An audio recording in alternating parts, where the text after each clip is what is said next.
right, everybody. We're here working on recording some talk on our review of conflict theory and looking. First of all, conflict theory. Again, the father of conflict theory would have been our classical theorist Karl Marx. Conflict theory built upon his work and extended it. And one of the main areas that it extended to, which Marx did not really cover, was the one area was that culture. So Marx, while his work is mostly on the economic arena, he had very little to say about culture. Marx pretty much saw culture as being totally determined by economic materialist needs, whereas the Frankfurt School, they see culture as a much more complex, having a much more complex role in the development of and sustaining of a society, of contemporary society. The three major theorists there were the Frankfurt School. Those three, they came out of the horrors of World War II. Our three theorists, Max Horkheimer, Herbert Marcuse, Theodor Adorno, all three were Jewish background, and they both all had been able to survive problems with Germany. Came to the United States and exile from Europe during the reign of the Nazi regime in Germany, and a lot of their work really is looking at the whole issue of people becoming docile and following along with authority figures. That is, losing their critical faculties to be able to think critically about their culture and their life and their situation. So the critical theorists, the Frankfurt School especially, were very concerned that under capitalist society that it's not only class domination, but also the loss of the ability to be critical thinkers. Because if you can remember from your chapter on Marx, that Marx theorized and held up the revolutionary role of the working class, and Marx's notion of class consciousness was geared towards practical ways in which to make the working class more conscious of its role in society. Marx maybe gave too much weight to the working class in terms of their being seen as the linchpin towards the revolutionizing capitalist society into a more communist socialist society. And the critical theorists had a kind of negative. They didn't carry Marx's utopian vision of a socialist future.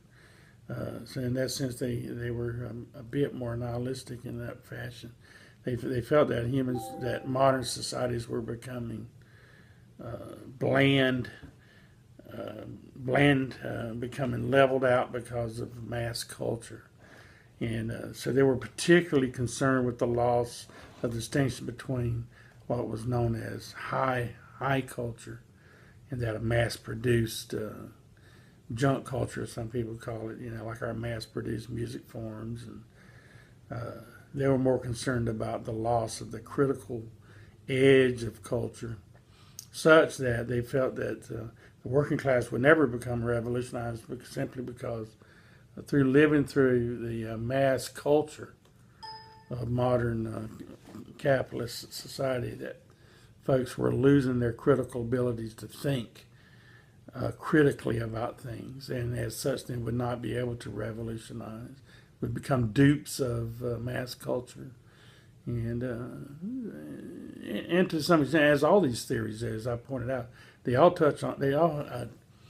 touch on the basis of truth. They all have a truth to them. So in some sense, they're correct. We can look at our society today and see the effects of mass culture on people's ability to be critical. You know, some of the postmodern critical theorists are saying now with the advent of the internet and cell phones and all the gadgets that occupy our daily lives, especially younger people growing up in that image saturated society. You know, what was known as the blinker society, just very short attention, short fuse emotionally, not able to sit and think critically through something. You know, they don't like to write and read, but just to use bullet points. And sad to say, it kind of shows up in the president's tweets. You know, just short little sentences with not making a lot of sense, just quick notions, things thrown out there.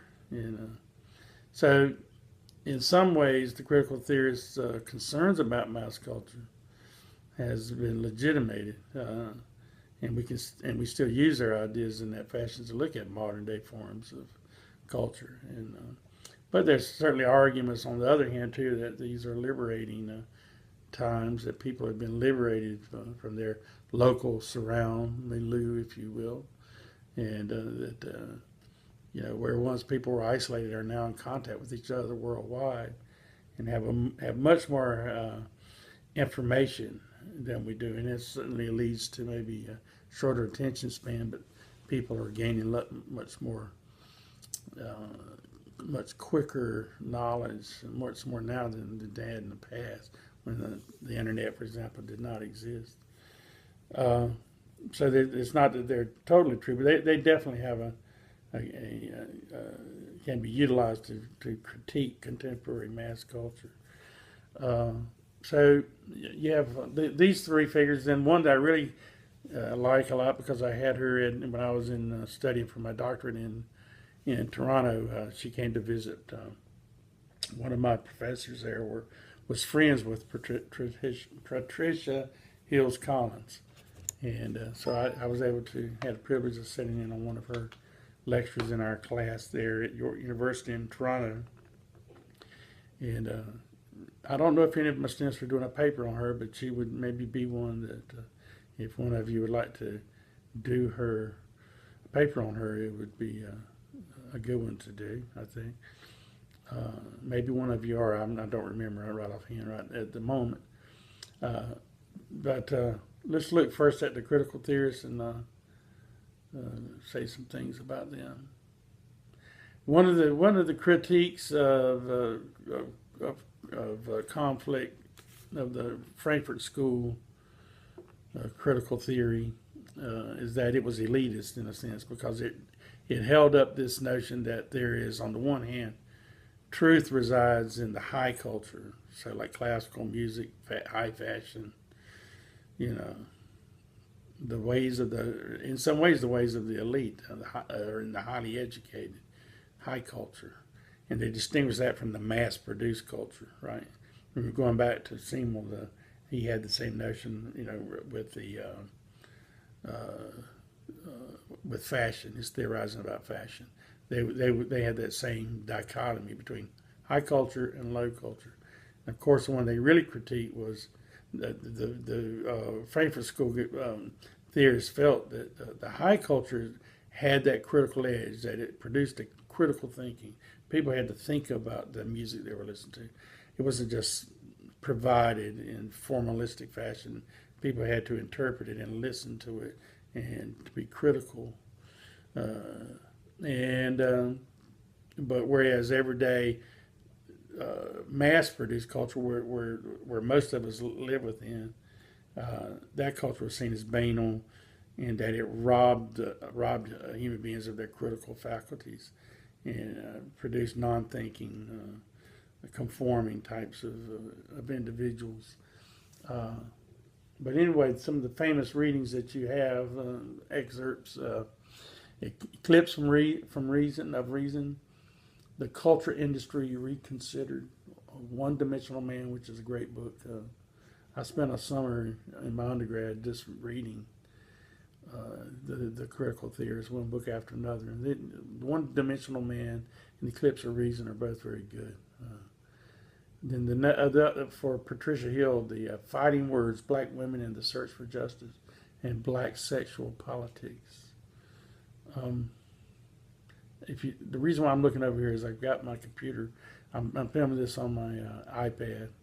It seems to maybe work a little better, and I'm looking here at my PowerPoint on my computer over here. It gives you a sketch of Max Horkheimer. While his father intended for him to have, his father was a capitalist, and they intended for him to take over the family business.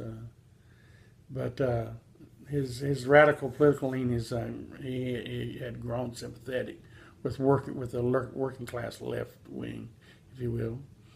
So he ended up marrying his father's longtime secretary, and herself from a humble background. This helped to reinforce Horkheimer's feelings of compassion for the plight of the working class, and his distaste for domineering businessmen like his father. So he probably wouldn't have liked Trump too much, I guess. Music. This is Theodore Adorno. You should remember him as the theorist of music, pop, and culture. Music is one of them. Music, or at least real music, see, he qualifies.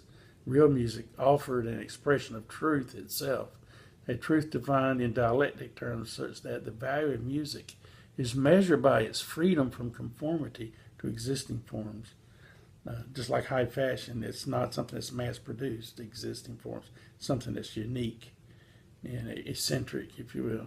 And here he's really talking about high art. He's talking about classical music. Adorno believed that music and art alone was capable of transcending the alienated, soulless world ushered in by the advance of capitalism and totalitarian political systems. So he said that this music was art as an art form, and other forms of art made it possible through cultural means to transcend the dominating forces of capitalism and the totalist political forms, political systems, totalitarianism. And so what he's saying is that this type of art, music, high art, that it helped to produce transcendence from the everyday mass culture and helping to sharpen one's critical thinking abilities. In classic Marxist fashion, he saw dominant musical forms as a reflection of existing material conditions or property relations that fueled the exploitation of one class by another. Herbert Marcuse dedicated himself to his studies at Humboldt University in Berlin, where he took up modern German history. Soon thereafter, he left for Friedberg, where he studied philosophy and economics, completing his doctorate in 1922. There he met Horkheimer, and with him attended Herschel's lectures. And the two of these critical theorists, Marcuse and Horkheimer, worked together, wrote together as well. These three figures' relationship was solidified through their association with the Institute of Social Research at the University of Frankfurt in Germany. Established in 1923 through the patronage of Felix Weil, the son of the wealthy grain merchant who, to his father's displeasure, sought to advance his ideals of socialism. The critical theorists developed a framework that once extends and departs from central Marxist ideas. Like Marx, the critical theorists saw the modern industrial societies as oppressive. They were dehumanizing social order. And like Marx, their aim was not simply to construct a theory capable of explaining the real workings of society, but also to change it. One of their, in some sense, in relation to Weber, they were very much interested in rationality, formal rationality, based on establishing personable, calculable procedures. Is the lifeblood of the bureaucratic administration of human affairs. is precisely the bureaucratic form of rationality that is most responsible for creating an oppressive, overly routinized, and depersonalized society. So you can see that that Marx, and it's not only Marx but also Weber that had a big influence on the critical theories, especially his work on the problems with formal rationality and bureaucratization of society. Bureaucracy is the iron cage that has stifled individual freedom. We're in an iron cage of bureaucracy that keeps us from being able to be free. And then you're going to want to look at, I won't stay here, Horkheimer, you're going to want to keep these straight. He theorized about subjective reason, objective reason. He paralleled to Weber's notion of the formal rationality. Subjective reason is essentially concerned with means and ends, with the adequacy of procedures for purposes more or less taken for granted and supposedly self-explanatory. So here he's talking about the basis of bureaucracy. It attaches little importance to the question whether the purposes as such are reasonable or not. Objective reason speaks to the relative value of the ends of action, and thus provides a basis for determining what is ethical, right, and just by measuring the value of what's being produced at the end. Marcuse emphasized the distinction between individualistic rationality and technological rationality. Individualistic rationality is a critical and oppositional attitude that derive freedom of action from the unrestricted liberty of thought and conscience. It measures all social standards and relations by the individual's rational self-interest. Technological rationality is marked by the scientific approach to all human affairs. Such relations, as well as humanity's relationship to nature, are now understood as not as something mythical or poetic, but as something that's a problem to be efficiently solved. So technological rationality represented a worldview that had come to dominate all spheres of life. Scientific technological progress has become the god of modern society, and only a crank would refuse to worship before its idols. So you can see that relationship with Weber. Objective knowledge is fiction, albeit a comforting one, and it is imperative for theorists to recognize that fact and value cannot be separated. That fact and value cannot be separated. Critical theorists argue that the notion of a free-floating intellectual is a self-aggrandizing myth. This ideology is disseminated primarily through the culture industry. The industry, quote unquote, encompasses all those sectors involved in the creation and distribution of mass culture products. So here they were critical of television, film, radio, music, magazines, newspapers, books, and the advertisements that sell them, geared toward entertaining and pacifying the masses. It becomes, as like Marx said about religion, it becomes the opiate of the masses, the drug of falling asleep while one is being exploited. Geared toward entertaining and pacifying the masses, the culture industry administers mass, quote unquote, mass deception by churning out a never-ending supply of mass-produced, standardized commodities that aborts and silences criticism. There's a grain of truth in that. Again, that's a very elitist position to take, that the people who live near the bottom of society, who are really the consumers of mass culture, are being duped, while those who are educated enough to appreciate the high culture and arts, they're more free intellectually. So it's an elitist position to take. So, for example, with that we're not studying it, unfortunately, because of time limits. Postmodernist theory, a lot of the postmodernists, when they look at the mass culture, or what we call maybe popular culture, they actually see critical elements that can be formed within television or film, radio, and music.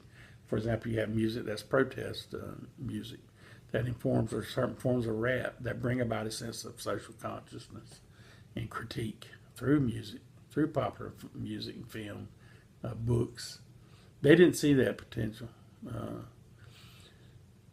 Okay, just okay.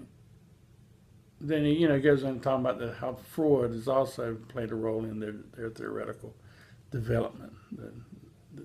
Freud's theory, especially on sexuality, the conflict between sexuality, a central source of the pleasure principle, and society, the source of the reality principle, has produced a state of repressive desublimation or institutionalized desublimation as it is managed by a controlled liberalization which increases satisfaction with the offerings of society.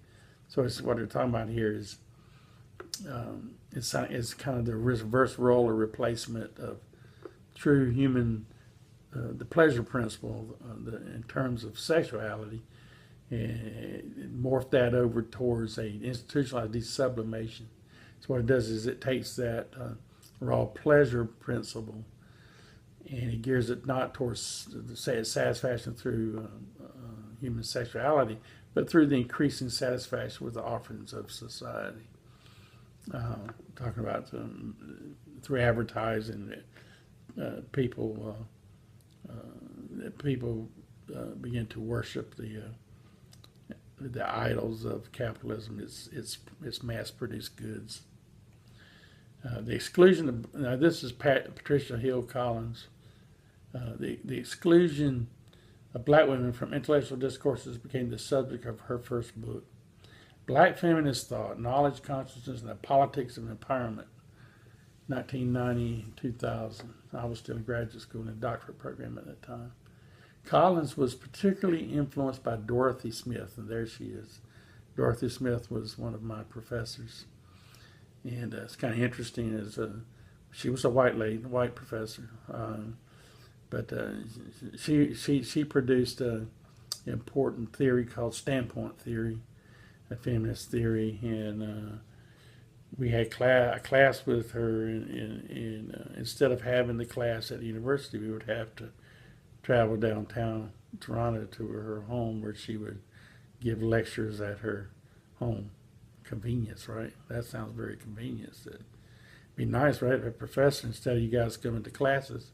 Of course, I invite you into my home. You're in my home right now, so you can kind of get a sense of what this is like. Anyway, I'm teaching you from home, but we would go and sit around in her living room and have a beverage and sit there and listen to her lecture. Kind of like what we're doing now. Not really lecturing, but talking and questions and answer sessions with her. But she did develop the standpoint epistemology, or theory, we called it. And this is the philosophic, this is Dorothy Smith. The philosophic viewpoint that what one knows is affected by the standpoint or position one has in society. Epistemology means how we know what we know, how we decide what is valid knowledge. So standpoint theory says that, for example, my knowledge of the world may come from a white male standpoint, and whatever the privilege of that standpoint might be. And because of that, we all have a standpoint. There's going to be some way, we're going to have different ways of looking at life. We're going to also have biases. So my viewpoint is, for example, a white male would be different from for a person of color, a person of color. Our standpoint is going to be different from each other. And so we're going to look at things different. We're going to have had different historical and contemporary experiences in life. Same thing between males and females, right? That the male standpoint is not going to always jive with the female standpoint, because the female standpoint is historical experiences and contemporary experiences that women have, and those experiences are not shared by the male standpoint. Men being the dominant sex have had different experiences and privileges than women have. Standpoint theory. So the research point of standpoint theory is that one would have to use, in order to get at that standpoint, one had to use qualitative methods of interviewing and getting to know what things mean to people. Life history became important with this theory, life histories.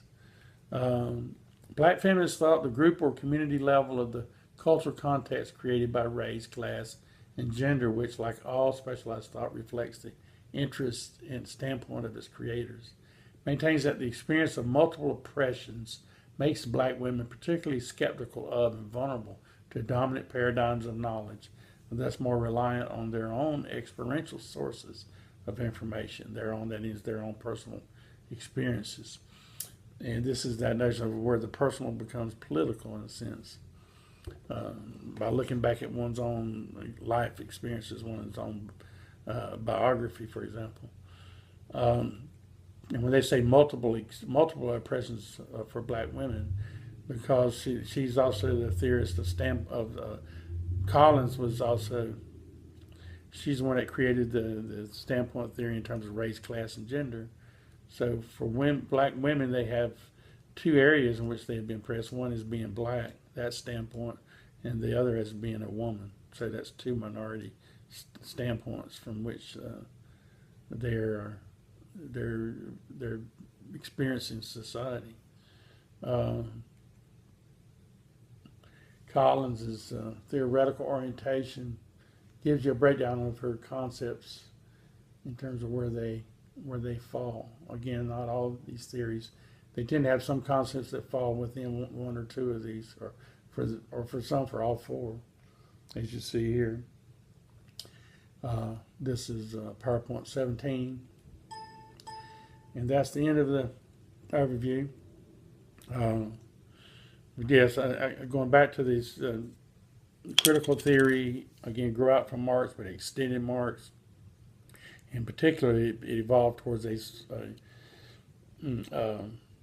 kind of, if we can talk about the early Marxism as being an economic Marxism, economic, political to some extent, but the later Marxism began to be called cultural Marxism, or at least a school of thought, and what we call neo-Marxism tends to look at the cultural side of life and to do critiques of culture from a cultural standpoint. So these are some of the concepts there for you to look at, and I'm going to close out. If you got any questions about any of these, just shoot me an email. And we came in like a lion, we're going out like a lamb. So we got 2 chapters for exam 3, and then you got the last 2 chapters for the final to do. And we don't have as much. That first week must have been terrible for you. It's having to read all those chapters.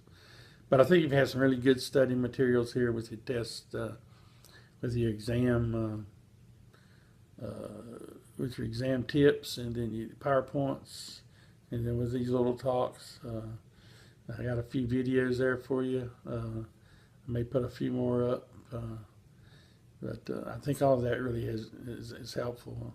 I think a true-false, multiple choice true-false test is also helpful in that with the quickness through which we're studying. For example, when I took theory courses in graduate school, especially in Canada, not in America, but in Canada, our classes were a year long. So we didn't do this even within one semester. We would cover this in a year, 2 semesters.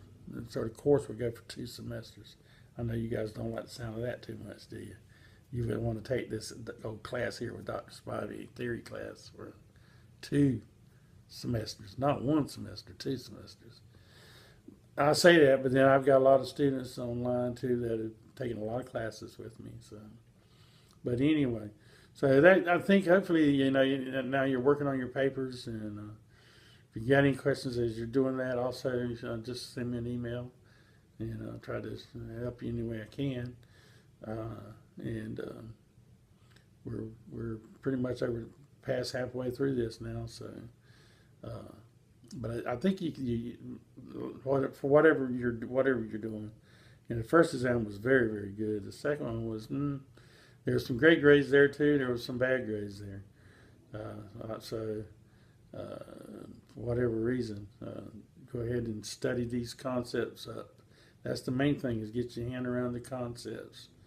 And that way you'll be able to do better next time. But anyway, I'm going to go ahead and cut this and get these loaded up for you. All right.